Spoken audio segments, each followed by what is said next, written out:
Contrasting to what we've heard about Jesus, protector of the poor, humble, healer of the sick, the God of the Old Testament is vengeful, a tester of faith, and in what has become a great issue of divide regarding morality between the apologetic and atheist communities, instigator of slavery. While this may come as a shock to many Christians, the charge of advocate for slavery is by no means a new one against the God of the Old Testament, nor has it always been those challenging Christianity making the arguments. In 1861, a pamphlet was written entitled A Scriptural, Ecclesiastical and Historical View of Slavery by John Henry Hopkins, which claimed that the Bible did not forbid slavery and that it was not a sin. Preceding this, however, and far greater in scope, were two works by the Reverend Thornton Stringfellow, who in 1850 wrote A Brief Examination of Scripture Testimony on the Institution of Slavery, followed by the 1856 book Scriptural and Statistical Views in Favour of Slavery, and in the same year as Hopkins' pamphlet Slavery, Its Origin, Nature and History. In the introduction to Scriptural and Statistical Views in Favour of Slavery, Stringfellow wrote, I propose, therefore, to examine the sacred volume briefly, and if I am not gravely mistaken, I shall be able to make it appear that the institution of slavery has received, in the first place,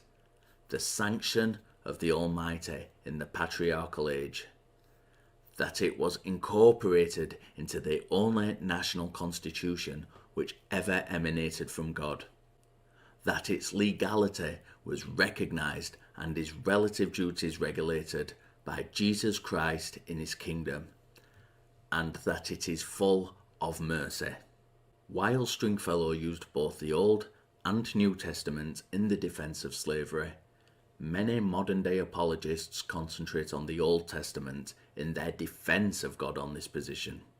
God, they will say, was giving instruction to the societies of the time,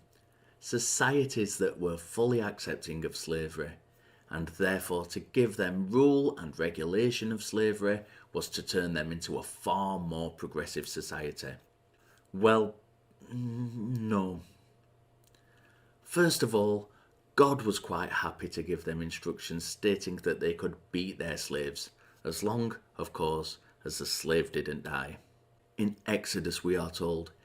anyone who beats their male or female slave with a rod must be punished if the slave dies as a direct result, but they are not to be punished if the slave recovers after a day or two, since the slave is their property. But more importantly, what is glaringly overlooked by these apologists is that God is, well, God. Why does God have to make a society more progressive by allowing slave owners to beat their slaves? Why not just say to them,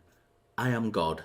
slavery is abhorrent, disobey me and trust me, I will be kicking you in the booty faster than you can say Jesus. And it doesn't, it really doesn't, despite what the apologists will have us believe, end in the New Testament. In around 62 AD, Paul is credited with writing Ephesians. In it, he says, slaves, obey your earthly masters with respect and fear, and with sincerity of heart, just as you would obey Christ.